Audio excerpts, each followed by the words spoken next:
Saat sarapan, suamiku dengan santai bilang, "Kamu gak cukup istimewa buat jadi istriku. Aku bisa dapat wanita yang lebih cantik dan kaya." Aku cuma senyum dan jawab, "Oke, sana cari yang lebih istimewa."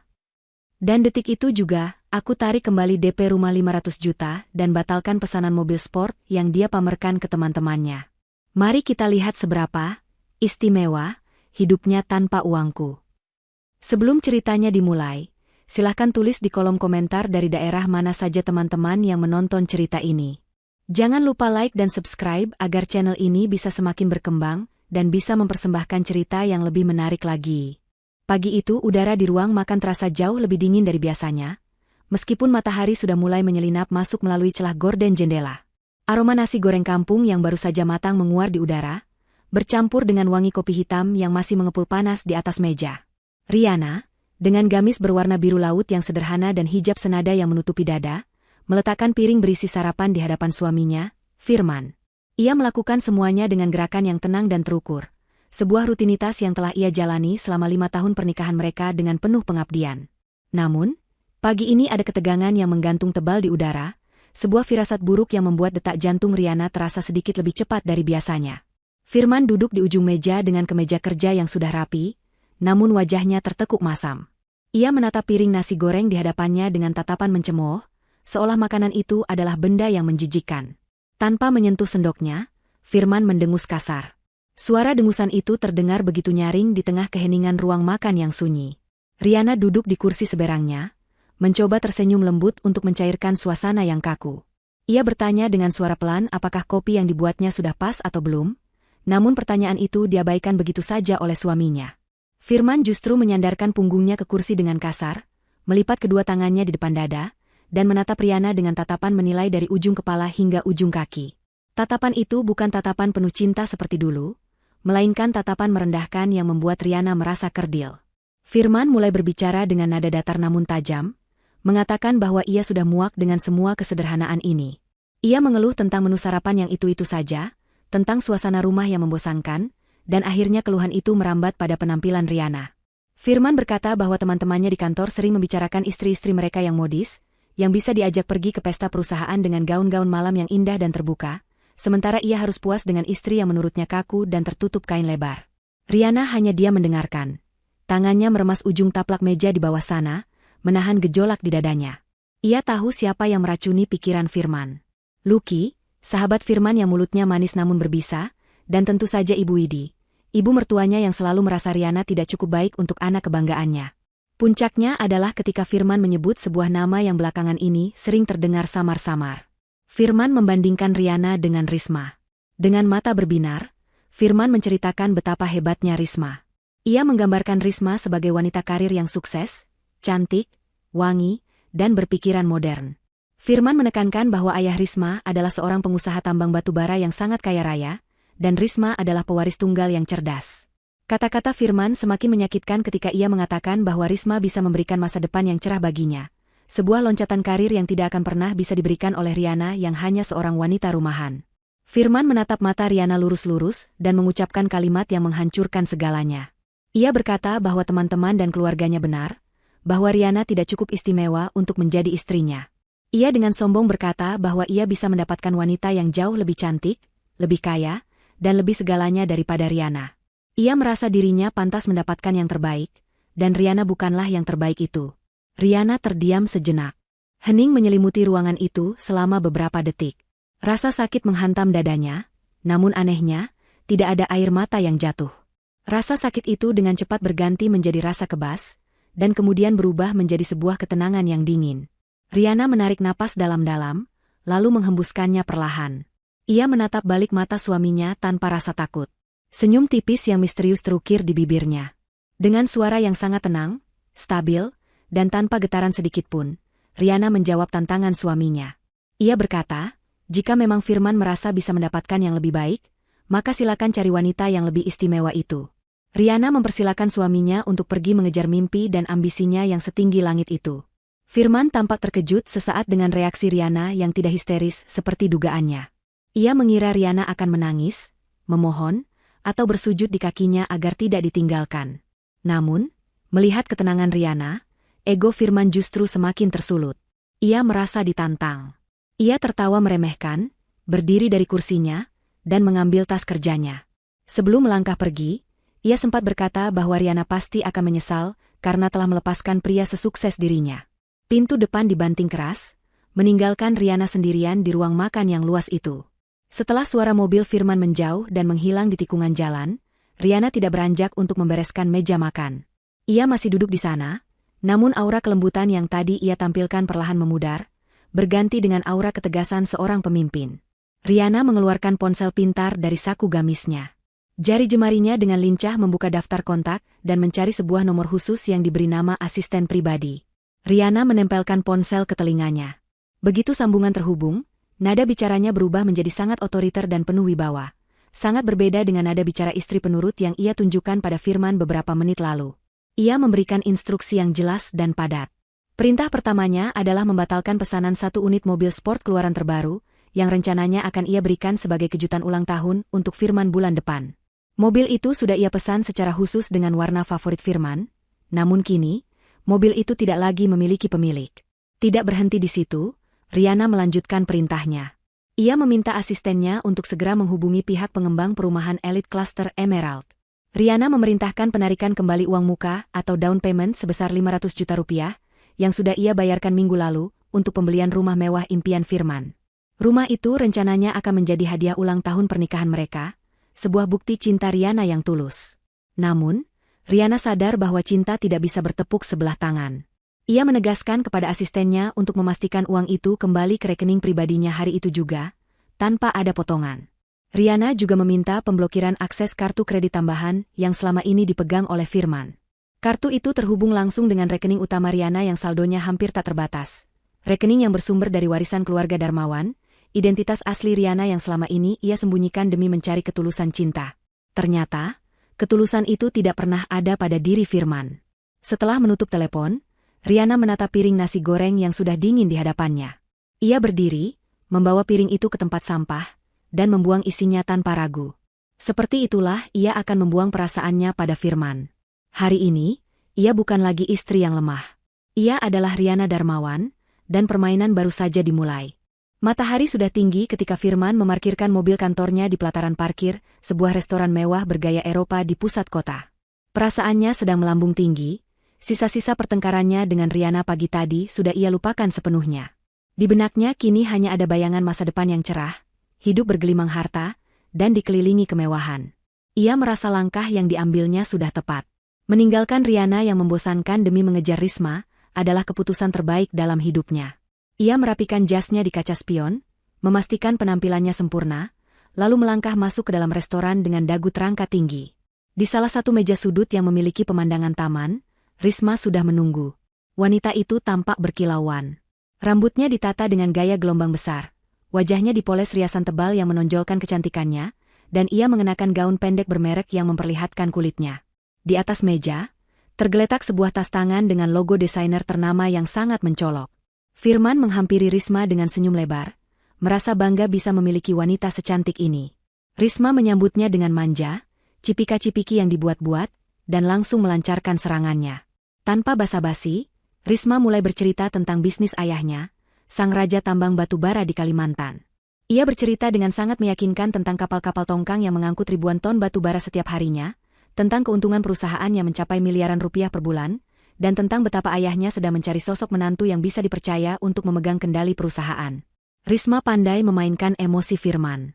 Ia menyentuh tangan Firman, menatap matanya dalam-dalam, dan bertanya kapan Firman akan meresmikan hubungan mereka. Ia mendesak Firman untuk segera menceraikan Riana, menyebut Riana sebagai penghalang bagi kesuksesan mereka berdua.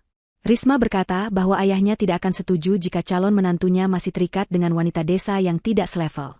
Firman yang mabuk kepayang mengangguk-angguk setuju. Ia berjanji akan segera mengurus perceraiannya. Ia bahkan mulai membual tentang prestasinya di kantor, melebih-lebihkan jabatannya, berusaha mengimbangi cerita kemewahan Risma. Ia tidak tahu bahwa semua cerita Risma adalah dusta belaka. Tas bermerek yang ada di meja itu adalah barang tiruan kualitas super. Baju yang dipakainya adalah hasil pinjaman, dan cerita tentang tambang batu bara hanyalah skenario yang sudah dihafal Risma di luar kepala untuk menjerat laki-laki bodoh yang gila harta seperti Firman. Risma sebenarnya hanyalah seorang penipu ulung yang terlilit utang judi online yang menumpuk, dan ia melihat Firman sebagai jalan keluar instan untuk melunasi utang-utangnya. Risma kemudian merajuk, mengatakan bahwa ia sedang sedih karena kartu kredit limit tanpa batas dari ayahnya tertinggal di mobil sportnya yang sedang diservis. Ia berkata ada sebuah tas edisi terbatas di butik sebelah restoran yang sangat ia inginkan sebagai hadiah perkenalan bisnis mereka. Firman, yang ingin membuktikan bahwa ia mampu dan selevel dengan Risma, dengan gagah berani menawarkan diri untuk membelikan tas tersebut.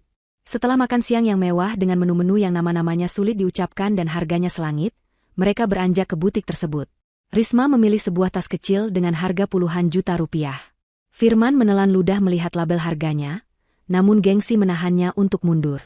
Dengan tangan sedikit gemetar, ia mengeluarkan kartu kredit platinum dari dompetnya. Kartu itu adalah kartu tambahan yang diberikan Riana setahun lalu, yang selama ini selalu ia gunakan untuk membiayai gaya hidupnya yang melebihi gaji. Firman menyerahkan kartu itu kepada pelayan butik dengan gaya sok kaya, sambil melirik Risma untuk memastikan wanita itu melihat betapa hebatnya dia. Pelayan butik memasukkan kartu ke mesin EDC, menunggu beberapa saat, lalu mengerutkan kening. Pelayan itu mencoba sekali lagi, namun hasilnya sama. Dengan sopan namun suara yang cukup terdengar jelas, pelayan itu mengembalikan kartu tersebut kepada Firman dan mengatakan bahwa transaksinya ditolak oleh bank penerbit. Wajah Firman seketika memerah padam. Keringat dingin mulai menetes di pelipisnya. Ia mencoba tertawa canggung, mengatakan bahwa mungkin chip kartunya rusak atau ada kesalahan sistem. Ia meminta pelayan mencoba lagi, namun hasilnya tetap nihil. Risma yang berdiri di sampingnya mulai mengubah ekspresi wajahnya. Senyum manisnya berubah menjadi tatapan menyelidik dan sedikit sinis. Ia bertanya dengan nada yang menyengat hati, bertanya apakah seorang CEO perusahaan besar seperti Firman bisa kehabisan limit. Pertanyaan itu menohok harga diri Firman. Ia panik. Ia tidak mungkin mengakui bahwa ia tidak punya uang. Ia tidak boleh terlihat miskin di depan calon istri miliardernya. Di tengah kepanikan itu, Firman meminta izin ke toilet sebentar. Di dalam bilik toilet yang tertutup, dengan tangan gemetar hebat, ia mengeluarkan ponselnya. Ia mencoba menelepon Riana, namun nomornya tidak bisa dihubungi. Ia mengecek aplikasi mobile banking, dan betapa terkejutnya ia melihat status kartu kreditnya. Blocked by user. Amarah dan kebingungan bercampur jadi satu. Riana telah memblokirnya. Namun, ia tidak punya waktu untuk marah sekarang. Risma menunggu di luar.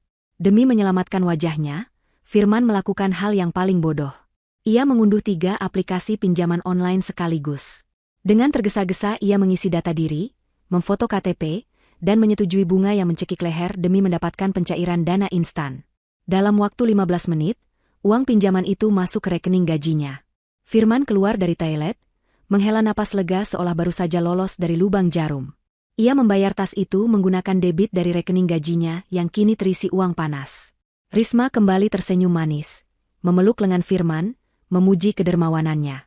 Firman tersenyum bangga, namun jauh di lubuk hatinya, ada batu besar yang mulai menindih. Ia baru saja menggali lubang pertama menuju kehancurannya sendiri, demi sebuah tas palsu untuk seorang wanita palsu. Mobil sedan hitam milik Firman berhenti perlahan di depan sebuah rumah sederhana yang asri dengan cat dinding berwarna krem yang mulai memudar termakan cuaca. Pagar besi yang sedikit berkarat berderit saat Firman mendorongnya terbuka, mempersilakan Risma untuk masuk ke dalam halaman rumah ibunya, Ibu Widi. Hari itu Firman sengaja membawa Risma berkunjung untuk meminta restu sekaligus pamer kepada ibunya, bahwa ia telah menemukan sosok wanita yang jauh lebih berkelas dibandingkan istrinya sekarang. Risma turun dari mobil dengan gaya anggun yang sudah dilatihnya berjam-jam di depan cermin. Ia mengenakan gaun terusan berwarna merah marun yang mencolok, sepatu hak tinggi yang mengetuk keras di atas ubin teras, dan kacamata hitam besar yang bertengger di atas kepalanya. Di tangannya, ia menjinjing sebuah bungkusan kertas tebal berwarna emas dengan pita besar. Sebuah properti wajib yang sudah ia siapkan untuk memuluskan sandiwaranya hari ini. Firman menggandeng tangan Risma dengan bangga, seolah ia sedang membawa seorang putri raja yang baru saja turun dari singgasana. Ia mengetuk pintu rumah dengan irama yang riang, tidak sabar melihat reaksi ibunya yang selama ini selalu mengeluh tentang penampilan Riana yang dianggap terlalu kaku dan tidak bisa dibanggakan di depan tetangga. Pintu terbuka dan muncullah Ibu Widi dengan daster batiknya. Wajah wanita parubaya itu seketika berbinar cerah saat melihat siapa yang datang.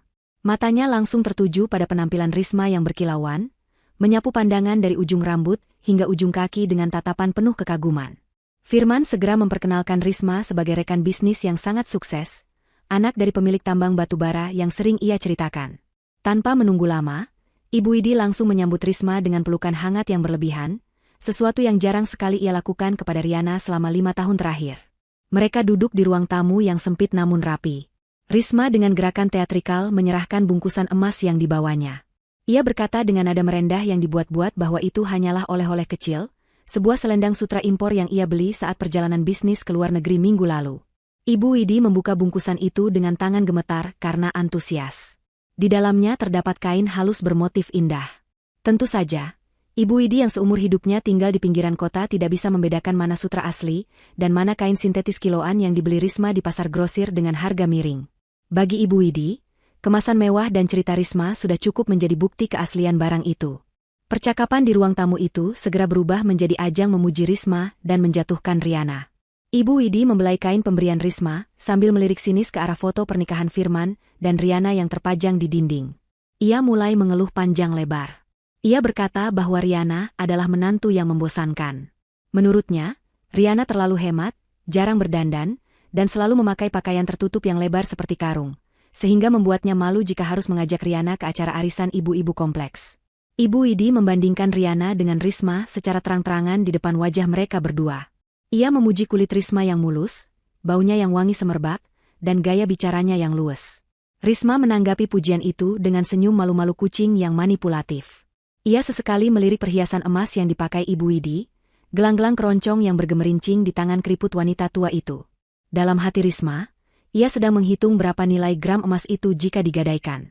Risma semakin memanaskan suasana dengan berkata bahwa wanita harus bisa menjaga penampilan demi suami, dan ia menyindir bahwa istri yang tidak bisa merawat diri adalah istri yang tidak menghargai kesuksesan suaminya. Di tengah gelak tawa mereka yang merendahkan Riana, ponsel di saku daster Ibu Widi bergetar. Sebuah pesan masuk. Ibu Widi merogoh sakunya dan membuka pesan tersebut dengan malas. Mengira itu hanya pesan promosi operator atau broadcast tidak penting. Namun, nama pengirim di layar membuatnya sedikit terkejut. Itu pesan dari Riana. Ibu Widi membacanya dalam hati. Isinya singkat namun sangat tajam. Riana memberitahukan bahwa mulai bulan ini, transferan rutin sebesar 10 juta rupiah untuk biaya hidup, obat-obatan, dan tagihan listrik rumah Ibu Widi akan dihentikan total.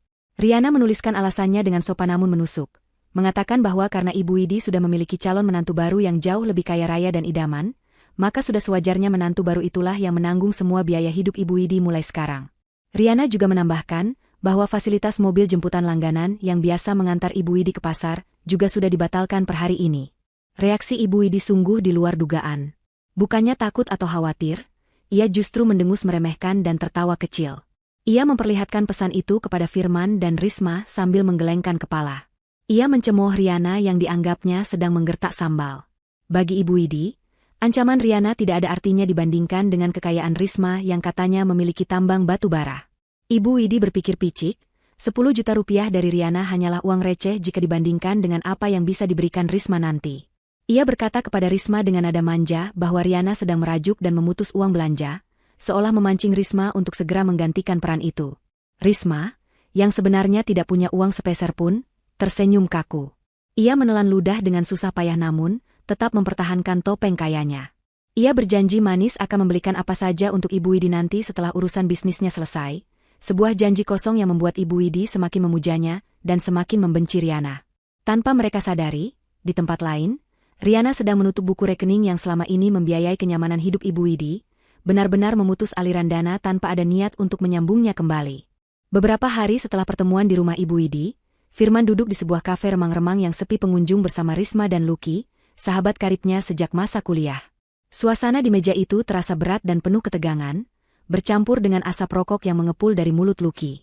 Di atas meja, Risma menggelar beberapa lembar kertas yang penuh dengan grafik, angka-angka fantastis, dan foto-foto area pertambangan yang entah diambil dari mana. Risma sedang memainkan peran terbaiknya sebagai seorang pebisnis wanita yang sibuk. Dengan suara yang meyakinkan dan penuh percaya diri, ia menjelaskan tentang sebuah peluang investasi emas yang tidak boleh dilewatkan. Ia bercerita bahwa perusahaan ayahnya sedang membuka slot terbatas untuk pemodal luar guna perluasan lahan tambang baru di Kalimantan Timur. Risma menjanjikan keuntungan yang tidak masuk akal, 50% dari modal awal akan kembali hanya dalam waktu 1 bulan, dan modal pokok akan dikembalikan utuh setelah 3 bulan. Lucky, pria bertubuh kurus dengan mata yang selalu terlihat liar mencari keuntungan, tampak sangat antusias. Ia adalah tipe orang yang selalu ingin kaya mendadak tanpa mau bekerja keras. Lucky langsung terjerat oleh bualan Risma. Ia memukul meja pelan, menatap Firman dengan mata melotot, dan mulai memprovokasi sahabatnya itu. Lucky mengatakan bahwa ini adalah kesempatan emas bagi mereka untuk mengubah nasib. Ia mengingatkan Firman tentang penghinaan-penghinaan yang mungkin akan dilontarkan Riana jika Firman menceraikannya dalam keadaan miskin. Lucky menekan titik lemah Firman, egonya. Ia berkata bahwa jika Firman ingin membuktikan pada Riana bahwa ia bisa sukses tanpa bantuan istri, inilah saatnya. Mereka butuh modal 2 miliar rupiah untuk bisa masuk ke dalam slot investasi eksklusif tersebut. Risma menambahkan bumbu penyedap dengan berkata bahwa slot ini hanya tersisa 1 dan akan ditutup besok pagi. Jika Firman tidak mengambilnya sekarang, kesempatan itu akan hilang selamanya diambil oleh investor lain yang sudah mengantre. Firman terdiam, keringat dingin membasahi punggungnya. 2 miliar adalah angka yang sangat besar baginya, apalagi setelah akses keuangannya diputus oleh Riana. Tabungan pribadinya tidak seberapa, habis untuk gaya hidup hedonisnya selama ini. Namun, bayangan menjadi miliarder baru, membeli mobil sport, dan menampar wajah Riana dengan kesuksesannya begitu menggoda. Otaknya mulai bekerja keras mencari jalan pintas, didorong oleh desakan Lucky dan senyuman menggoda Risma. Akhirnya, sebuah rencana jahat dan nekat muncul di benaknya. Ia teringat pada satu-satunya aset berharga yang bisa ia akses dengan mudah, sertifikat rumah ibunya. Ibu Widi menyimpan sertifikat itu di lemari pakaian tua yang kuncinya selalu ditaruh di bawah taplak meja rias. Firman tahu letaknya karena ia yang dulu membelikan lemari itu. Namun, nilai rumah ibunya paling tinggi hanya 1 miliar rupiah. Ia masih butuh 1 miliar lagi. Setan dalam diri Firman berbisik semakin keras. Sebagai manajer keuangan di kantor cabangnya, ia memiliki akses otorisasi untuk pemindahan dana operasional perusahaan. Biasanya, audit dilakukan setiap akhir bulan, dan sekarang masih awal bulan. Firman berpikir ia bisa meminjam uang perusahaan sebesar 1 miliar rupiah, menyetorkannya ke Risma, dan saat keuntungan cair bulan depan, ia akan mengembalikan uang itu ke kas perusahaan sebelum auditor datang. Tidak akan ada yang tahu, pikirnya naif. Rencana itu terdengar sempurna di telinga orang yang sedang putus asa dan serakah. Lucky menepuk bahu Firman keras-keras, menyemangatinya untuk tidak menjadi pengecut. Risma menatapnya dengan tatapan menantang, seolah berkata bahwa laki-laki sejati adalah yang berani mengambil risiko. Hancur sudah pertahanan moral Firman. Ia mengangguk setuju, menyalami tangan Risma, dan sepakat untuk mentransfer uang itu besok siang. Malam itu juga, Firman mengendap-endap masuk ke rumah ibunya saat Ibu Widi sedang tertidur lelap. Tangannya gemetar hebat saat meraba bagian bawah taplak meja rias, mencari kunci lemari. Jantungnya berdegup kencang seakan mau copot, takut ibunya terbangun. Ketika jari-jarinya menyentuh logam dingin kunci itu, ada rasa bersalah yang menusuk sebentar. Namun segera ia tepis dengan pemikiran bahwa ini semua demi kebahagiaan ibunya juga. Nanti ia akan membelikan rumah yang lebih besar, batinnya menghibur diri. Dengan cepat ia mengambil map hijau berisi sertifikat tanah dan bangunan, memasukkannya ke dalam balik jaketnya, dan keluar dari rumah itu seperti seorang pencuri. Keesokan harinya di kantor, dengan wajah pucat dan tangan berkeringat, Firman melakukan transaksi terlarang itu di depan komputernya. Ia memindahkan dana 1 miliar rupiah dari rekening operasional ke rekening pribadi, lalu mentransfernya bersamaan dengan uang hasil gadai sertifikat rumah ke rekening yang diberikan Risma. Tombol enter ditekan, dan uang itu melayang pergi. Tanpa Firman ketahui, di kantor pusat yang megah di lantai paling atas, Riana sedang duduk menghadap laptopnya. Ia tidak sendirian. Seorang auditor senior kepercayaannya duduk di sampingnya. Mereka melihat pergerakan dana yang mencurigakan itu secara real-time. Sistem keamanan perusahaan yang canggih telah memberikan notifikasi merah begitu Firman melakukan otorisasi di luar kebiasaan. Sang auditor bertanya apakah transaksi itu harus dibatalkan dan Firman langsung ditegur. Riana menatap layar dengan wajah datar tanpa ekspresi. Tidak ada kemarahan, tidak ada kesedihan, hanya tatapan dingin seorang eksekutor yang sedang melihat terpidana berjalan menuju tiang gantungan. Riana menggeleng pelan. Ia memerintahkan auditor untuk membiarkan transaksi itu berhasil, namun mencatat semua jejak digitalnya sebagai bukti hukum yang sah.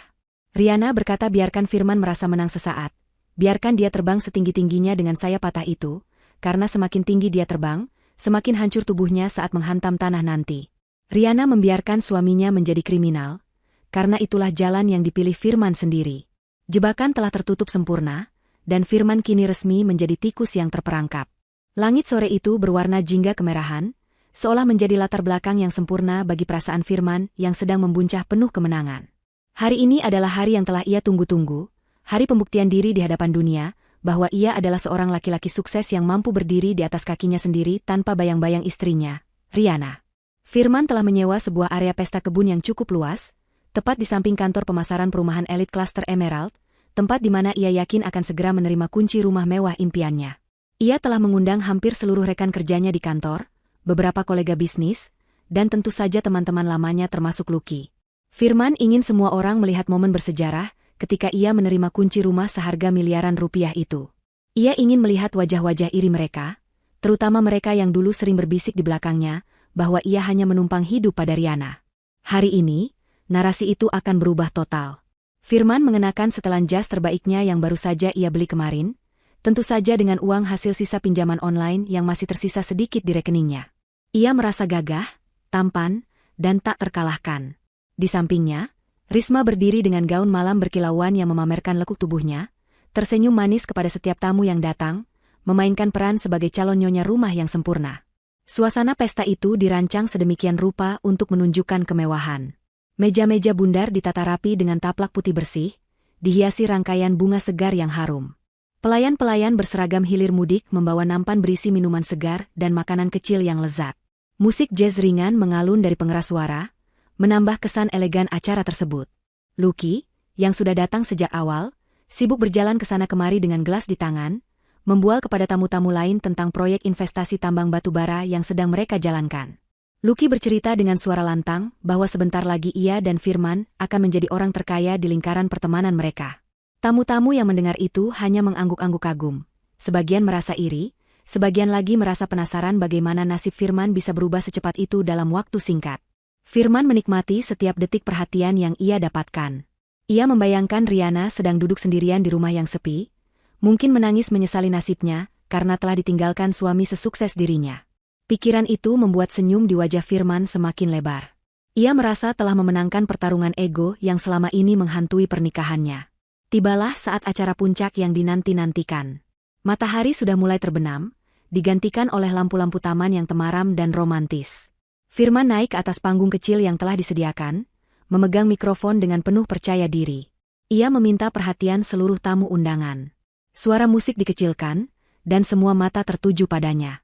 Firman memulai pidatonya dengan kata-kata yang penuh kesombongan terselubung. Ia berterima kasih kepada teman-temannya yang hadir, lalu mulai bercerita tentang kerja keras dan visi masa depannya. Ia menyindir secara halus tentang orang-orang yang tidak mendukung mimpinya, merujuk pada Rihanna, dan memuji Risma setinggi langit sebagai wanita yang membawa keberuntungan dalam hidupnya. Risma yang berdiri di samping panggung, melambaikan tangan layaknya selebriti papan atas. Setelah pidato singkat yang penuh bualan itu, Firman memanggil manajer pemasaran perumahan klaster Emerald yang kebetulan hadir di sana. Dengan suara lantang, Firman meminta sang manajer naik ke panggung untuk melakukan prosesi serah terima kunci rumah secara simbolis di hadapan para tamu. Firman sudah membayangkan kilatan lampu kamera ponsel teman-temannya yang akan mengabadikan momen kejayaannya. Namun, yang terjadi selanjutnya adalah awal dari mimpi buruk yang tidak pernah ia bayangkan. Sang manajer pemasaran, seorang pria parubaya dengan wajah kaku dan profesional, naik atas panggung tanpa membawa kunci replika besar ataupun sertifikat yang diharapkan Firman. Ia hanya membawa sebuah map tipis. Wajahnya tidak menunjukkan keramahan seorang penjual yang baru saja mendapatkan komisi besar, melainkan wajah dingin seseorang yang membawa kabar buruk. Firman, yang masih belum menyadari situasi, mengulurkan tangannya untuk bersalaman. Sang manajer tidak menyambut uluran tangan itu dengan antusias. Ia mendekatkan mikrofon ke mulutnya, dan suaranya terdengar jelas ke seluruh penjuru taman yang hening. Dengan nada datar dan tegas, manajer itu berkata bahwa ia mohon maaf sebesar-besarnya, namun tidak ada serah terima kunci yang bisa dilakukan hari ini. Firman ternganga, senyumnya membeku di wajah. Ia bertanya dengan bingung apa maksud perkataan itu, bukankah uang muka 500 juta sudah lunas dibayar? Di hadapan puluhan pasang mata yang menatap penasaran, manajer itu menjatuhkan bom pertama. Ia menjelaskan dengan suara lantang bahwa unit rumah yang dimaksud sudah dibatalkan pembeliannya secara sepihak oleh pembeli utama, yaitu Ibu Rihanna, tepat 1 minggu yang lalu. Manajer itu menambahkan bahwa sesuai prosedur, uang muka sebesar 500 juta rupiah tersebut sudah dikembalikan sepenuhnya ke rekening sumber dana, yaitu rekening pribadi Ibu Rihanna. Jadi, secara teknis dan hukum, Firman tidak memiliki hak apapun atas rumah tersebut, dan unit itu pagi ini sudah terjual kepada orang lain. Hening. Kesunyian yang mencekam menyelimuti pesta itu. Wajah Firman berubah pucat pasi, seputih kapas. Darah seolah berhenti mengalir di tubuhnya. Ia merasa lututnya lemas. Bisik-bisik mulai terdengar dari para tamu undangan. Mereka saling pandang, menahan tawa, atau menggelengkan kepala melihat drama yang terjadi di depan mata.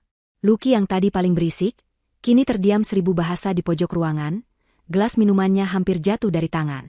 Belum sempat Firman mencerna rasa malu yang menghantamnya seperti ombak besar, bencana kedua datang tanpa ampun. Dari arah pintu gerbang taman, terlihat keributan kecil. 2 orang petugas keamanan berseragam lengkap mengawal 3 orang pria berbadan tegap yang mengenakan pakaian sipil namun memancarkan aura otoritas yang kuat. Salah satu dari mereka adalah kepala bagian HRD kantor tempat Firman bekerja, dan 2 orang lainnya adalah petugas kepolisian. Mereka berjalan cepat membelah kerumunan tamu yang menyingkir dengan ketakutan. Firman melihat kedatangan mereka dengan mata terbelalak. Jantungnya berhenti berdetak sesaat. Ia tahu apa artinya ini. Kepala HRD naik ke atas panggung, merebut mikrofon dari tangan manajer perumahan yang sudah minggir, dan menatap Firman dengan tatapan jijik. Tanpa basa-basi, di depan semua kolega kantor yang hadir, HRD itu mengumumkan bahwa per hari ini, saudara Firman dipecat secara tidak hormat dari perusahaan. Suara HRD itu menggelegar, menjelaskan alasannya tanpa ditutup-tutupi. Firman didakwa telah melakukan tindak pidana penggelapan dana operasional perusahaan sebesar 1 miliar rupiah yang dilakukan secara ilegal melalui manipulasi sistem keuangan.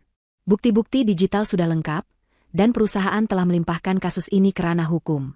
Polisi yang mendampingi HRD itu segera melangkah maju, mengeluarkan borgol besi yang berkilap mengerikan di bawah lampu taman.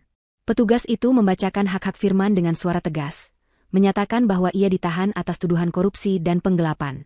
Firman mencoba mundur, menggelengkan kepalanya panik, mulutnya bergumam tidak jelas menyangkal semua tuduhan itu. Namun, tubuhnya kaku, tidak bisa digerakkan. Rasa malu yang ia rasakan kini bercampur dengan teror yang amat sangat. Ia melihat wajah teman-temannya yang dulu memujinya kini menatapnya dengan pandangan menghakimi, ada yang memotret kejadian itu, ada yang menutup mulut tak percaya. Pesta kemenangannya telah berubah menjadi panggung eksekusi harga dirinya. Firman mencari-cari sosok Risma di tengah kerumunan, berharap wanita itu akan membelanya, atau setidaknya menenangkan situasi dengan pengaruh ayahnya. Namun, apa yang ia lihat justru semakin menghancurkan hatinya. Kekacauan di pesta itu mencapai puncaknya saat bunyi klik dari borgol, besi terdengar mengunci kedua pergelangan tangan Firman. Suara itu begitu tajam, seolah memutus seluruh harapan masa depan yang sempat ia bangun di kepalanya. Di tengah kerumunan yang panik dan berbisik-bisik, Risma berdiri mematung. Wajah cantiknya yang tadi penuh senyum kemenangan kini berubah menjadi topeng ketakutan yang nyata. Otaknya yang licik bekerja sangat cepat, jauh lebih cepat daripada siapapun di sana. Sebagai seorang penipu ulung yang sudah berpengalaman melarikan diri dari berbagai jeratan masalah, Risma tahu persis tanda-tanda kapal yang akan karam. Melihat Firman diborgol dan mendengar kata, penggelapan dana, serta pembatalan rumah, Risma sadar dalam hitungan detik bahwa permainannya di sini sudah tamat. Firman bukan lagi tambang emas baginya. Firman sekarang adalah bangkai busuk yang akan menyeret siapa saja di dekatnya ikut tenggelam ke dalam masalah hukum. Risma tahu ia harus segera menghilang sebelum polisi menyadari keterlibatannya, atau sebelum Lucky menyadari bahwa uang investasi itu ada di rekeningnya. Risma mulai melangkah mundur perlahan, berusaha menyatu dengan bayang-bayang pepohonan di pinggir taman. Ia menundukkan kepalanya, mencoba menyembunyikan wajahnya dari sorotan lampu. Namun, gerakan mundurnya tertangkap oleh sudut mata Firman yang sedang diseret turun dari panggung oleh polisi. Dalam kepanikan yang luar biasa, Firman berteriak memanggil nama Risma. Suaranya pecah, penuh keputusasaan. Ia memohon kepada Risma untuk melakukan sesuatu.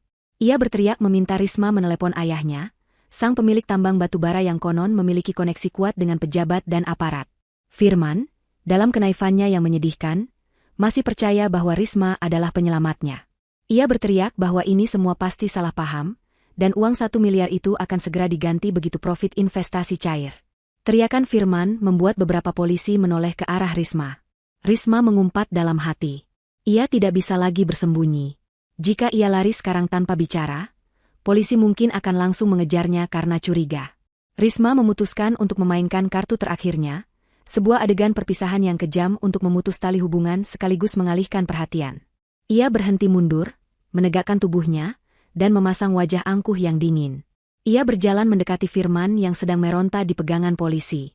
Jarak mereka hanya tinggal 1 meter. Firman menatap Risma dengan mata basah, penuh harap. Ia berkata dengan suara bergetar, memanggil Risma dengan sebutan sayang, memintanya untuk segera menghubungi pengacara keluarga besarnya. Risma menatap Firman dari atas ke bawah dengan tatapan yang bisa membekukan air mendidih. Perlahan, senyum sinis terukir di bibir merahnya. Risma tertawa kecil, tawa yang kering dan meremehkan. Dengan suara yang cukup keras agar didengar oleh polisi dan orang-orang di sekitarnya, Risma bertanya balik kepada Firman. Bertanya siapa, papi, yang dimaksud Firman. Risma berkata dengan nada mengejek bahwa ia tidak punya ayah pemilik tambang.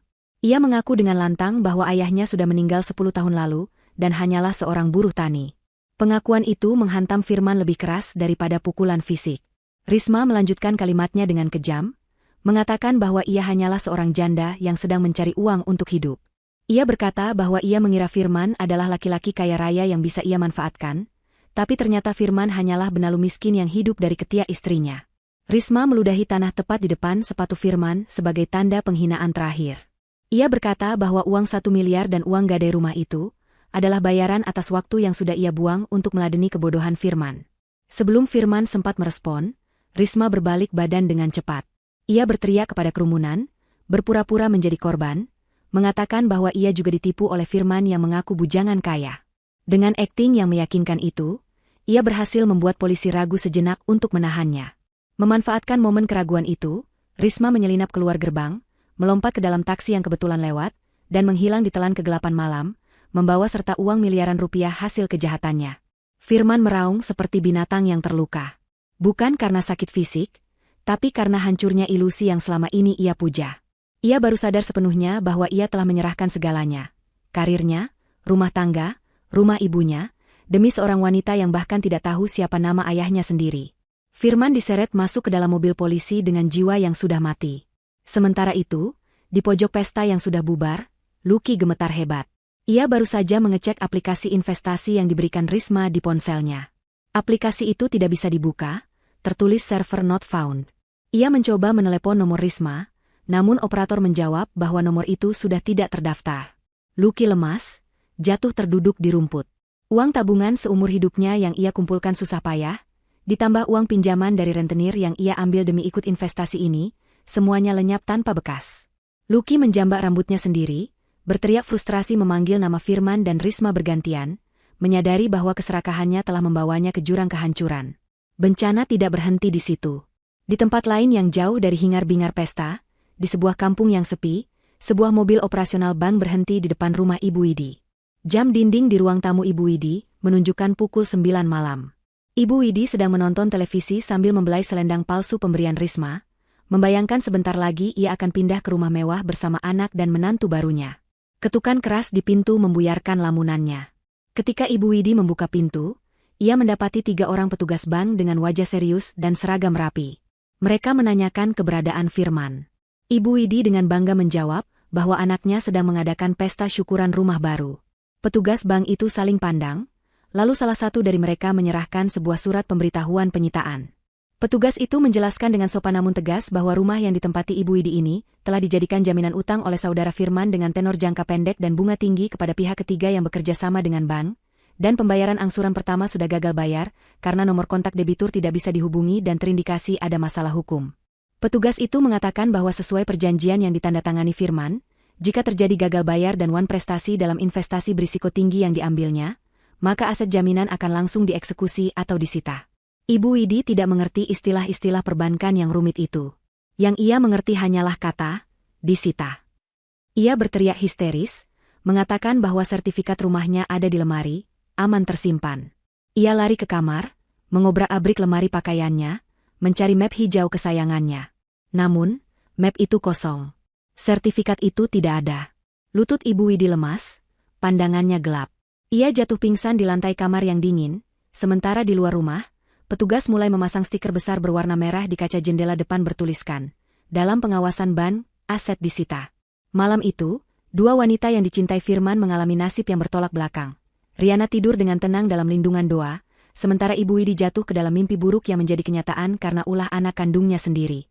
1 minggu telah berlalu sejak malam pesta yang penuh kekacauan itu. Waktu menunjukkan pukul 3 dini hari. Suasana di luar villa pribadi milik Riana terasa begitu hening dan damai, hanya terdengar suara jangkrik dan desau angin malam yang menelusup di sela-sela pepohonan pinus. Di dalam kamarnya yang hangat dan nyaman, Riana baru saja menyelesaikan rakaat terakhir sholat tahajudnya. Ia duduk bersimpuh di atas sajadah tebal berwarna merah marun, memutar butir-butir tasbih di tangannya dengan gerakan perlahan. Wajahnya yang basah oleh air wudhu tampak bercahaya dalam kesunyian malam, memancarkan ketenangan batin yang sudah lama tidak ia rasakan. Selama bertahun-tahun menikah dengan Firman, jam-jam seperti ini biasanya ia habiskan dengan gelisah, menunggu suaminya pulang dalam keadaan mabuk atau sekadar melamun memikirkan hinaan ibu mertuanya. Namun malam ini berbeda. Beban berat di pundaknya telah terangkat. Riana merasa dekat sekali dengan Sang Pencipta, menyerahkan segala urusan duniawi yang sempat melukai hatinya. Ia berdoa dengan khusyuk, memohon kekuatan untuk terus melangkah maju dan melupakan masa lalu yang kelam. Ketenangan malam itu tiba-tiba terusik oleh getaran panjang dari sebuah ponsel tua yang tergeletak di meja nakas. Itu bukan ponsel utama Riana yang biasa ia gunakan untuk urusan bisnis, melainkan sebuah ponsel darurat dengan nomor lama yang sengaja ia biarkan aktif hanya untuk satu alasan. Riana membuka matanya perlahan, menghela napas panjang seolah sudah menduga momen ini akan datang. Ia tidak langsung mengangkatnya. Ia membiarkan ponsel itu bergetar beberapa saat, memecah keheningan kamar dengan suaranya yang mendengung di atas permukaan kayu. Di layar ponsel yang menyala redup, tertera nama penelepon, Ibu Widi. Riana meraih ponsel itu dengan tenang, tidak ada lagi rasa takut atau hormat yang berlebihan seperti dulu. Ia menggeser tombol hijau dan mendekatkan ponsel ke telinganya tanpa mengucapkan sepatah kata pun. Detik berikutnya, suara tangisan histeris yang menyayat hati langsung memenuhi gendang telinganya, merusak kedamaian malam yang baru saja ia bangun. Suara di seberang sana terdengar parau dan putus asa, bercampur dengan suara angin kencang dan bising kendaraan yang lewat sesekali. Ibu Widi sedang menangis meraung-raung, memanggil nama Riana berulang kali seperti orang yang sedang tenggelam dan mencari pegangan. Ibu Widi berteriak mengatakan bahwa ia sedang berada di pos ronda sebuah masjid, karena diusir oleh satpam perumahan. Ia bercerita dengan napas tersengal-sengal, bahwa rumahnya benar-benar telah disita oleh pihak bank 2 hari yang lalu. Semua barang-barangnya dikeluarkan paksa ke halaman, dan ia tidak diperbolehkan membawa apapun selain pakaian yang melekat di badan. Ibu Widi mengeluh kelaparan dan kedinginan, mengatakan bahwa ia sudah 2 hari tidak makan nasi dan hanya minum air keran masjid. Ia meratap tentang nasibnya yang malang, tentang bagaimana ia yang dulu dihormati tetangga kini menjadi gelandangan yang dipandang hina. Tidak ada lagi kesombongan dalam suaranya, yang tersisa hanyalah ketakutan murni seorang wanita tua yang kehilangan tempat bernaung. Belum sempat Riana merespons, terdengar suara keributan di seberang sana, seolah ponsel itu direbut paksa. Kini suara Lucky yang terdengar. Suara laki-laki itu tidak kalah paniknya, bahkan terdengar lebih menyedihkan. Lucky memohon-mohon kepada Riana agar mau membantunya. Ia menceritakan bahwa sejak Risma kabur membawa uang investasi bodong itu, para rentenir yang meminjamkan modal kepadanya mulai memburunya siang malam.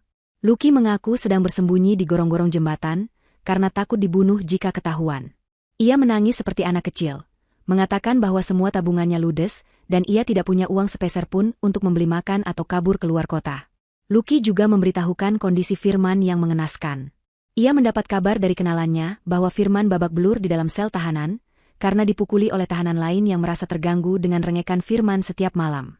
Firman sakit demam tinggi dan terus mengigau memanggil nama Riana. Riana mendengarkan semua laporan tragedi itu dengan ekspresi datar. Tidak ada setitik pun rasa iba yang muncul di hatinya. Ia teringat kembali pada hinaan-hinaan mereka di meja makan, pada tawa mereka saat merendahkan penampilannya, dan pada keserakahan mereka yang ingin menguasai hartanya. Riana sadar bahwa penderitaan yang mereka alami saat ini bukanlah ujian, melainkan hasil tuaian dari benih kejahatan yang mereka tanam sendiri. Ketika Lucky akhirnya diam karena kehabisan napas dan Ibu Widi kembali mengambil alih telepon sambil memohon transferan uang, Riana akhirnya membuka suara. Suaranya terdengar lembut, sangat sopan, namun memiliki ketajaman yang mampu mengiris hati siapapun yang mendengarnya. Riana bertanya dengan nada heran yang dibuat-buat, mengingatkan Ibu Widi pada percakapan mereka minggu lalu. Ia bertanya bukankah Ibu Widi sendiri yang mengatakan bahwa Risma adalah menantu idaman yang jauh lebih istimewa, lebih kaya, dan lebih pantas mengurus Ibu Widi dibandingkan dirinya. Riana melanjutkan kalimatnya dengan tenang. Ia menyarankan Ibu Widi untuk meminta tolong kepada Risma saja, sang putri tambang, yang sangat dipuja-puja itu. Ia berkata bahwa tidak pantas rasanya jika seorang mantan menantu yang dianggap kampungan dan memalukan ini harus ikut campur urusan keluarga orang kaya. Kata-kata Riana menampar Ibu Widi lebih keras daripada angin malam yang menusuk tulang. Di seberang telepon, Ibu Widi hanya bisa menangis semakin keras, menyadari kebodohannya yang fatal. Riana tidak memberikan celah sedikit pun bagi mereka untuk membela diri. Ia menutup pembicaraan itu dengan kalimat singkat yang tegas. Ia berkata bahwa saat ini adalah waktu yang sangat sakral baginya untuk beribadah dan mendekatkan diri pada Tuhan, jadi ia mohon agar Ibu Widi tidak mengganggu waktu zikirnya lagi dengan urusan duniawi yang tidak penting. Tanpa menunggu jawaban, Riana mematikan sambungan telepon. Ia mematikan daya ponsel itu, meletakkannya kembali ke dalam laci, dan menguncinya.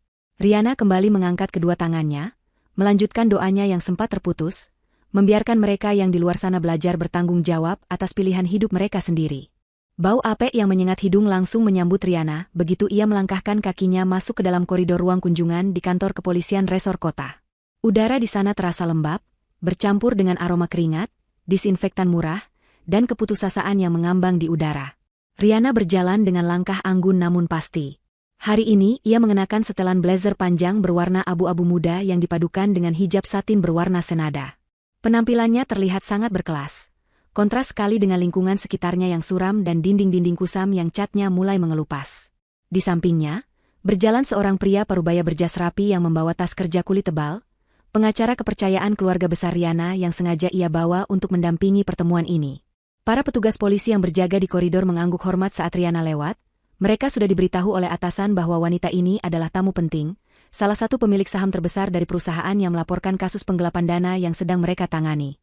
Mereka berhenti di depan sebuah meja besi panjang yang dibatasi oleh kaca tebal berlubang-lubang kecil. Beberapa saat kemudian, pintu besi di sisi lain ruangan terbuka dengan suara berderit menyakitkan.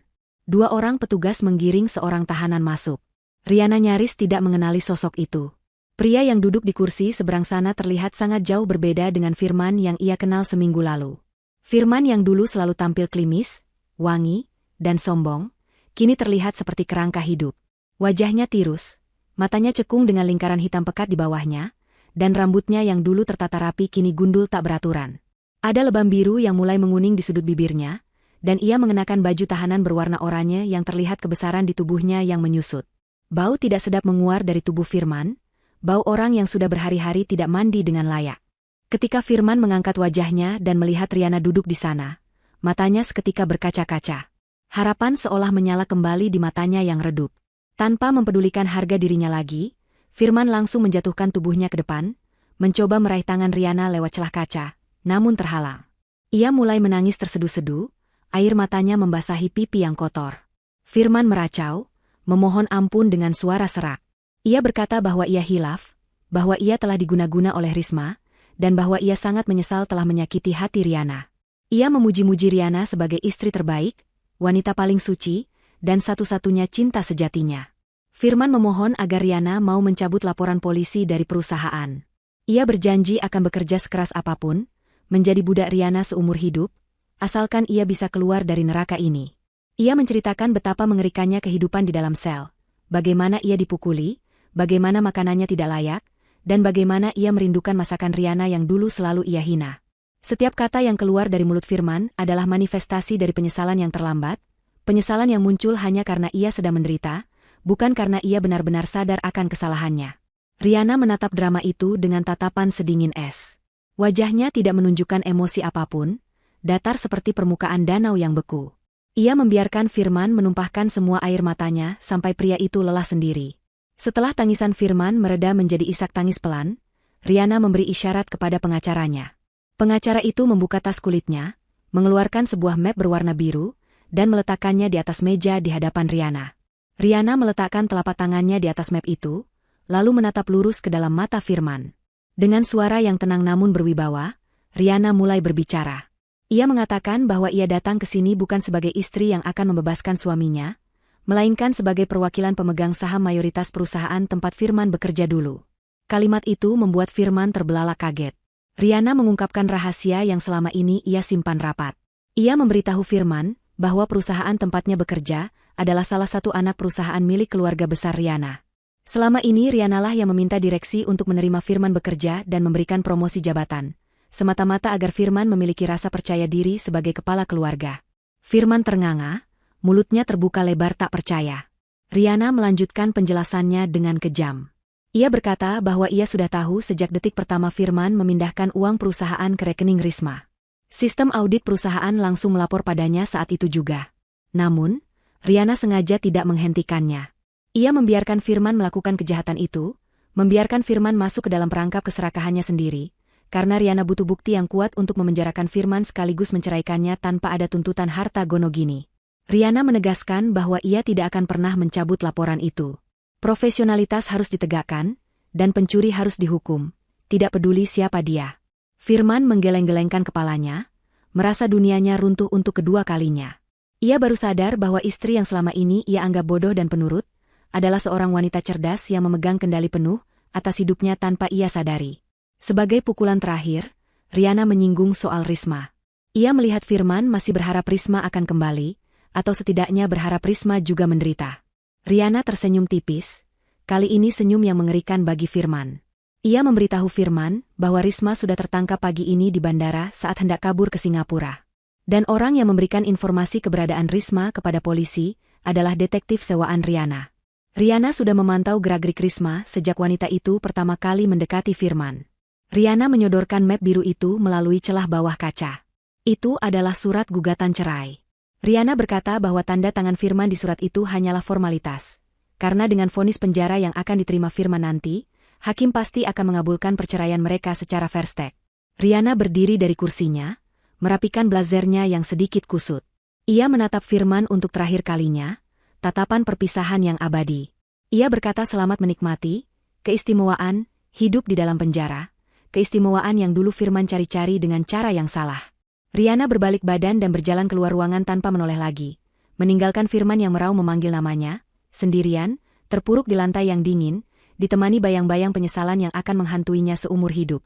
Suasana di ruang sidang pengadilan negeri hari itu terasa begitu mencekam, seolah udara di dalamnya dipadati oleh ketegangan yang siap meledak kapan saja. Hakim ketua, seorang pria parubaya dengan wajah tegas dan kacamata tebal, mengetukkan palunya 3 kali dengan suara yang menggema ke seluruh penjuru ruangan, menandakan bahwa keputusan final telah diambil. Firman duduk di kursi terdakwa dengan kepala tertunduk dalam, bahunya merosot seolah tidak lagi memiliki tulang penyangga. Di sampingnya, duduk Risma yang terlihat berantakan, jauh berbeda dari sosok wanita glamor yang dulu memikat hati Firman. Rambut Risma kusut masai, wajahnya pucat tanpa riasan, dan matanya bengkak karena terlalu banyak menangis. Hakim membacakan vonis dengan suara lantang dan tanpa keraguan. Firman dinyatakan bersalah secara sah dan meyakinkan atas tindak pidana penggelapan dana perusahaan dalam jumlah besar serta pemalsuan dokumen. Ia dijatuhi hukuman penjara selama 5 tahun dan denda, yang jika tidak dibayar akan diganti dengan masa kurungan tambahan. Sementara itu, Risma menerima hukuman yang jauh lebih berat. Karena rekam jejaknya sebagai residivis penipuan lintas provinsi dan otak dari skema investasi bodong yang merugikan banyak pihak, hakim menjatuhkan vonis 7 tahun penjara kepadanya. Mendengar angka 7 tahun disebut, Risma menjerit histeris. Ia meronta-ronta saat petugas kejaksaan hendak membawanya keluar, berteriak memaki hakim dan jaksa, bahkan menyalahkan Firman yang dianggapnya bodoh karena menyeretnya ke pengadilan ini. Namun, teriakan Risma tidak berarti apa-apa. Petugas menyeretnya paksa menuju mobil tahanan. Di sisi lain, Firman hanya diam membisu. Ia menerima nasibnya dengan tatapan kosong, seolah jiwanya sudah lama mati sebelum palu hakim diketuk. Ia digiring ke sel tahanan sementara sebelum dipindahkan ke lembaga pemasyarakatan. Di sanalah, realita kehidupan penjara yang sesungguhnya dimulai. Risma ditempatkan di blok wanita yang terkenal keras. Baru saja ia melangkah masuk ke dalam sel yang sempit dan pengap itu, aura permusuhan langsung menyambutnya. Sel itu dihuni oleh 10 orang narapidana wanita dengan berbagai kasus kejahatan. Pemimpin sel tersebut, seorang wanita bertubuh besar dengan tato di lengannya yang akrab dipanggil Kak Yanti, menatap Risma dengan tatapan menilai yang mengerikan. Risma mencoba bersikap angkuh, kebiasaan lamanya sebagai penipu sosialita masih terbawa. Ia menolak tidur di dekat toilet yang bau, dan meminta kasur yang lebih empuk. Sikap sombong itu adalah kesalahan fatal. Kak Yanti tidak banyak bicara, ia hanya memberi kode kepada anak buahnya. Malam itu juga, Risma mendapatkan pelajaran pertamanya tentang hierarki penjara. Ia dipaksa memijat kaki Kak Yanti semalaman suntuk tanpa boleh berhenti. Jika pijatannya melemah, sebuah tamparan keras akan mendarat di pipinya. Keesokan harinya, tugas Risma bertambah. Ia dijadikan pembantu umum di dalam sel. Risma yang dulu selalu membanggakan tangan halusnya yang terawat, kini harus menyikat lantai toilet penjara yang kotor menggunakan sikat gigi bekas sampai bersih mengkilap. Kuku-kukunya yang dulu dihiasi cat mahal kini patah dan menghitam. Wajahnya yang dulu glowing berkat perawatan klinik kecantikan, kini mulai berjerawat dan kusam karena stres serta makanan penjara yang ala kadarnya. Setiap kali Risma mencoba melawan atau mengeluh, jatah makanannya akan dirampas oleh narapidana lain, memaksanya menahan lapar atau memakan sisa-sisa nasi yang sudah keras. Keangkuhan Risma dihancurkan perlahan-lahan, hari demi hari, hingga yang tersisa hanyalah seorang wanita ketakutan yang akan melakukan apa saja demi sepotong roti. Sementara itu, Karma juga bekerja dengan cara yang sangat menyakitkan bagi Ibu Widi. Setelah diusir dari rumahnya yang disita bank, Ibu Widi tidak punya tempat tujuan. Lucky, yang dulu sering menjilatnya, kini menghilang di telan bumi karena dikejar-kejar penagih utang yang ganas. Lucky hidup menggelandang, berpindah dari satu kolong jembatan ke kolong jembatan lain, hidup dalam ketakutan setiap kali mendengar suara motor berhenti. Tanpa ada yang menolong, Ibu Widi terpaksa menyewa sebuah peta kamar sempit di daerah kumuh dekat pasar induk. Ukuran kamarnya hanya cukup untuk menaruh kasur busa tipis yang sudah kempes. Tidak ada AC, tidak ada kulkas, hanya ada kipas angin tua yang berbunyi berisik. Uang simpanannya sudah habis untuk makan di minggu-minggu awal. Demi menyambung hidup, wanita yang dulu sangat menjaga gengsi dan melarang Riana bekerja ini, kini harus membanting tulang di usianya yang sudah senja. Setiap jam 2 pagi, saat orang lain masih terlelap dalam selimut hangat, Ibu Widi harus bangun dan berjalan kaki menuju pasar. Ia bekerja sebagai buruh cuci piring di sebuah warung nasi yang ramai. Tangannya yang dulu dihiasi gelang-gelang emas kini keriput, kasar, dan sering lecet terkena sabun cuci yang keras serta air kotor. Punggungnya sering terasa sakit luar biasa, karena harus membungkuk berjam-jam mencuci tumpukan piring kotor bekas orang makan. Bayarannya tidak seberapa, hanya cukup untuk membeli makan 2 kali sehari dan membayar sewa kamar. Suatu pagi, saat sedang berjongkok mencuci piring di belakang warung yang menghadap ke jalan raya, sebuah mobil mewah berwarna hitam mengkilap melintas pelan karena macet. Kaca jendela belakang mobil itu sedikit terbuka. Jantung Ibu Widi seakan berhenti berdetak saat melihat siapa yang duduk di dalamnya. Itu Riana. Mantan menantunya itu terlihat sangat cantik dan segar. Riana sedang berbicara di telepon, wajahnya tersenyum tenang, memancarkan aura kedamaian dan kemewahan yang tidak dibuat-buat. Di samping Riana, duduk seorang pria yang terlihat gagah dan sopan, mungkin rekan bisnis atau seseorang yang spesial. Mobil itu hanya melintas beberapa detik, namun dampaknya bagi Ibu Widi berlangsung selamanya. Ia teringat bagaimana dulu ia menghina Riana di meja makan, menyebutnya tidak selevel, kumel, dan memalukan. Kini, kenyataan menamparnya balik dengan sangat keras. Riana adalah berlian yang ia buang ke tempat sampah, dan Risma adalah bangkai busuk yang ia pungut dan ia puja sebagai permata. Ibu Widi menunduk, air matanya menetes jatuh ke dalam ember cucian yang berbusa kotor. Ia menangis sesenggukan, bukan hanya karena nasibnya yang buruk, tapi karena rasa penyesalan yang begitu dalam dan menyakitkan. Ia sadar, tidak ada gunanya menangis sekarang. Pintu maaf sudah tertutup, dan ia harus menjalani sisa hidupnya dalam bayang-bayang penyesalan yang ia ciptakan sendiri. Karma tidak pernah salah alamat, dan kali ini, Karma menagih bayarannya secara tunai, lunas tanpa sisa. 5 tahun kemudian, pintu gerbang besi lembaga pemasyarakatan itu terbuka dengan suara derit yang berat dan menyayat telinga.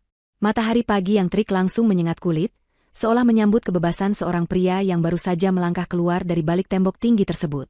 Pria itu adalah Firman. Namun, sosoknya kini nyaris tak dikenali. 5 tahun di dalam penjara telah menggerogoti fisiknya habis-habisan. Tubuhnya kurus kering, kulitnya menghitam terbakar matahari karena sering dihukum kerja paksa di ladang penjara, dan rambutnya yang dulu hitam tebal kini sudah memutih dan menipis di sana-sini.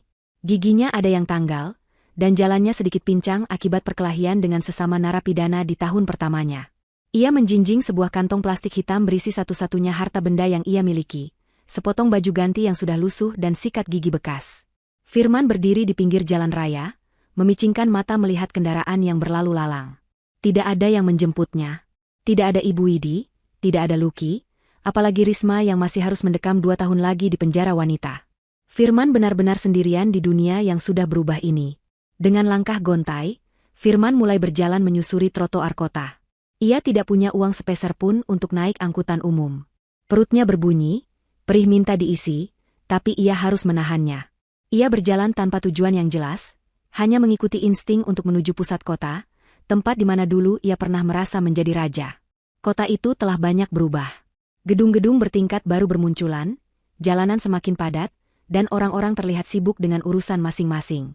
Firman merasa asing, seolah ia adalah hantu dari masa lalu yang tersesat di masa depan. Saat melewati sebuah perempatan jalan besar di kawasan bisnis elit, langkah Firman terhenti. Matanya terpaku pada sebuah layar videotron raksasa yang menempel di dinding gedung pencakar langit yang megah. Layar itu sedang menayangkan profil tokoh inspiratif bulan ini. Di layar raksasa itu, wajah yang sangat ia kenal terpampang jelas dengan resolusi tinggi. Rihanna. Namun, itu bukan Rihanna yang ia ceraikan 5 tahun lalu. Rihanna di layar itu terlihat jauh lebih berwibawa, anggun, dan memancarkan karisma yang kuat.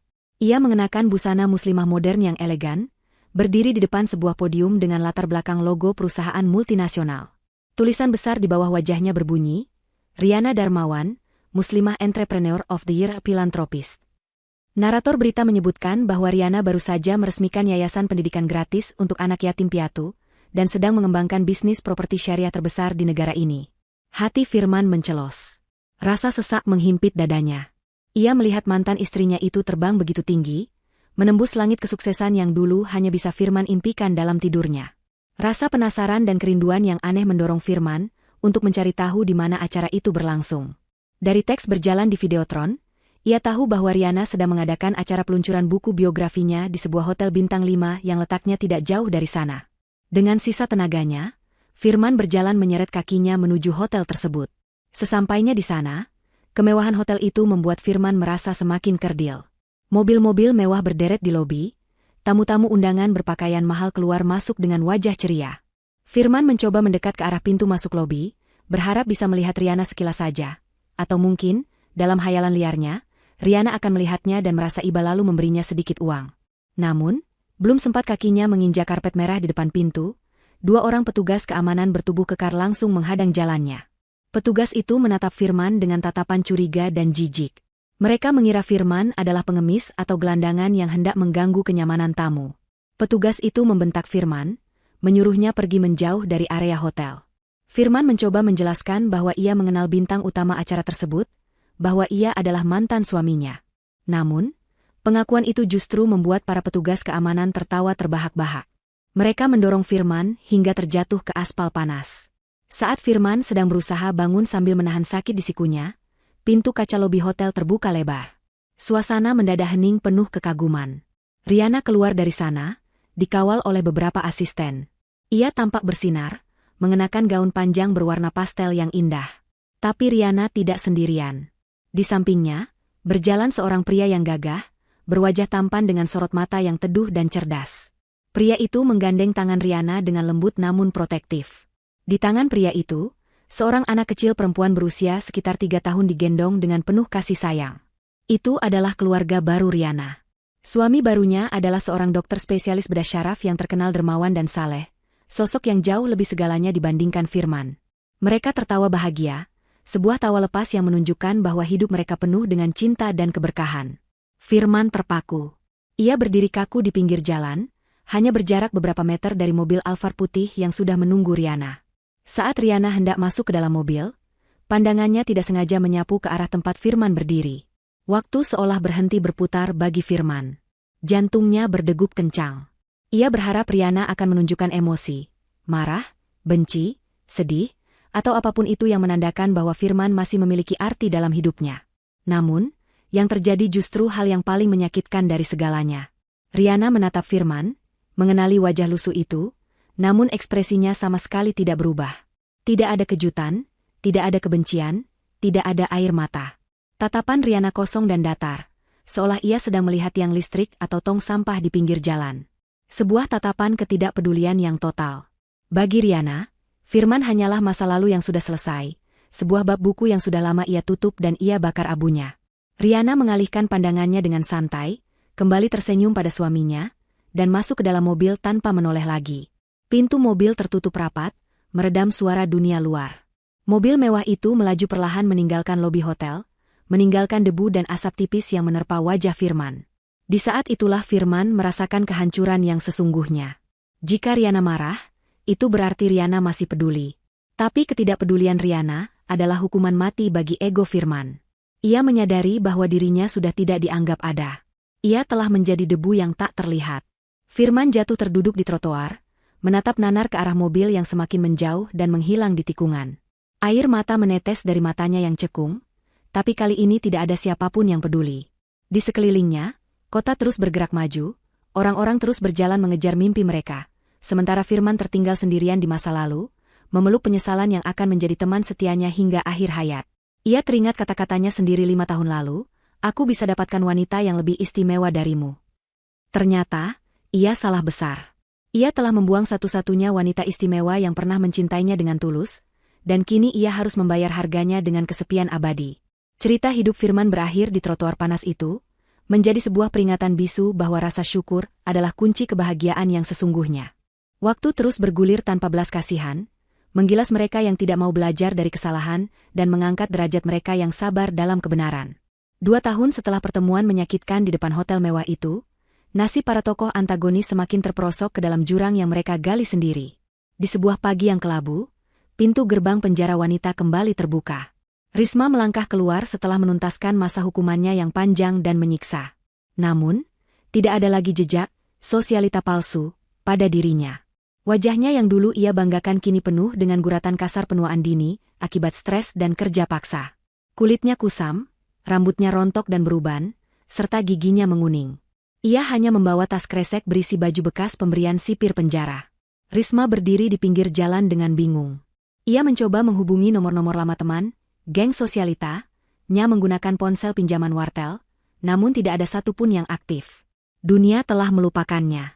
Tanpa uang, tanpa keahlian selain menipu, dan dengan catatan kriminal yang melekat seumur hidup, Risma akhirnya terdampar menjadi petugas kebersihan toilet umum di sebuah pasar tradisional yang becek. Ironisnya, setiap hari ia harus membersihkan kotoran orang lain, pekerjaan yang dulu sangat ia hina saat melihat asisten rumah tangganya bekerja.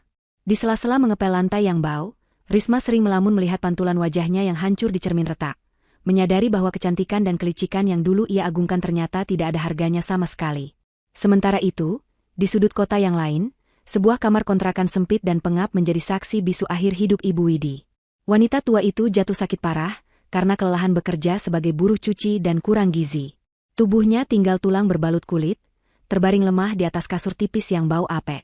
Tidak ada Firman yang mendampinginya, karena Firman sendiri hidup menggelandang tidak tentu arah dan tidak memiliki alat komunikasi. Dalam kesendirian yang mencekam itu, Ibu Widi sering mengigau memanggil nama Riana. Ia merindukan sop santan hangat buatan Riana, merindukan pijatan lembut Riana di kakinya, dan merindukan suara Riana yang mengaji di pagi hari. Namun, semua itu hanyalah bayangan masa lalu yang tidak akan pernah kembali. Di tangan Ibu Widi, tergenggam erat selendang palsu pemberian Risma yang warnanya sudah luntur dan kainnya brudul. Benda itu menjadi simbol kebodohannya yang paling nyata. Ia menukar berlian asli dengan kaca pecah yang melukai tangannya sendiri. Ibu Widi mengembuskan napas terakhirnya dalam kesepian total, ditemukan oleh tetangga kontrakan 2 hari kemudian karena bau yang menyengat. Ia dimakamkan di pemakaman umum dengan nisan kayu sederhana, tanpa dihadiri oleh anak kebanggaannya maupun menantu idaman yang dulu ia puja-puja. Firman mendengar kabar kematian ibunya dari mulut seorang pemulung tua yang kebetulan lewat di daerah kontrakan itu seminggu setelah pemakaman. Kabar itu menghantamnya seperti petir di siang bolong. Firman berlari terseok-seok menuju makam ibunya dengan kaki pincang dan pakaian compang-camping. Sesampainya di gundukan tanah merah yang masih basah itu, pertahanan Firman runtuh seketika. Ia menangis meraung-raung, memeluk nisan kayu yang dingin. Ia menyadari bahwa keserakahannya tidak hanya menghancurkan hidupnya sendiri, tetapi juga membunuh ibunya secara perlahan. Firman menyesali setiap kata kasar yang pernah ia ucapkan pada Riana, menyesali setiap rupiah uang haram yang ia berikan pada ibunya, dan menyesali ketamakan yang membuatnya buta. Namun, air mata darah sekalipun tidak akan bisa memutar waktu. Firman kini benar-benar sebatang kara di dunia yang luas ini. Ia melanjutkan hidupnya sebagai manusia yang tidak terlihat, tidur di emperan toko, makan dari sisa makanan orang lain, dan selalu menundukkan kepala karena malu jika ada yang mengenalinya. Hukuman terberat bagi Firman bukanlah kemiskinan, melainkan ingatan akan masa lalu yang indah bersama Riana yang terus menghantuinya setiap detik, mengingatkannya pada surga yang ia bakar demi neraka yang ia pilih. Di sisi lain,